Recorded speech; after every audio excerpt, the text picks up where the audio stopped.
আমাদের ইয়াটা হচ্ছে কেন 1484 খ্রিস্টাব্দ এবং বাদশা জালালউদ্দিন ফতেহ শাহ। জালালউদ্দিন ফতেহ শাহ। আচ্ছা আসেন।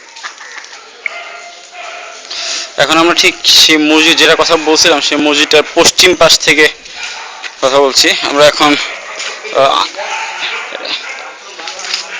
বাথরুম আন্দারকোঠা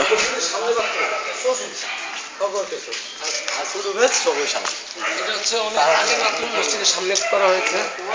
আসুন চলো, এগুলো হচ্ছে মসজিদের আশপাশের জমি। এগুলো আমরা এখন সেই আন্দারকোঠার দিকে যাচ্ছি, যেটাকে ধারণা করা হচ্ছে শেখ আবু তাওয়ামার 10 দেওয়ার স্থান।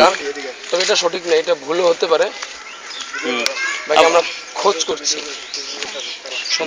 ওখানে কি আমাদের জুতা খোলা লাগতে পারে? না, আমরা জুতা খুলবো না। যদিও কেউ লিখে রেখেছে জুতা খুলে যাওয়ার জন্য, দেখি আমরা জুতা না খুলে ঢোকার চেষ্টা করব। তবে সেটা মাটির নিচে যে অংশটা আশা করা হচ্ছে সেটা একসময় মাটির উপরে ছিল, আপাতত সেটা মাটির নিচেই অবস্থান করছে, রেস্ট নিচ্ছে। তো সেটাতে আপাতত আমরা আজকে যথেষ্ট টলটল পানি দেখলাম।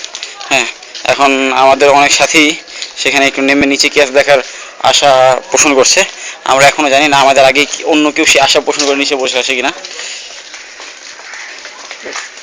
হ্যাঁ, কেউ থাকতেও পারে। আমি মানুষ না, অন্য কিছু কথা বলতেছিলাম। সঠিক না, ধারণা ধারণা করা এটাই সেই জায়গা। ধারণা করা হচ্ছে যে না না, উনি না, এই জায়গায় ভাই উনি দিছিলেন এটা শিওর, কিন্তু উনি এইখানে দিছিলেন বা এই ঘরটা, সেটা হচ্ছে ধারণা। উনি হাত চোখের সামনে আন্দারকোট।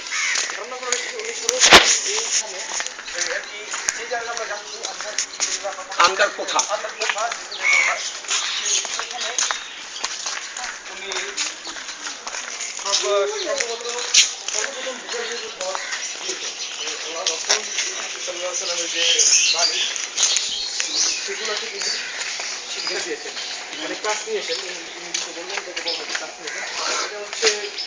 এই সেই অন্ধার কোঠা।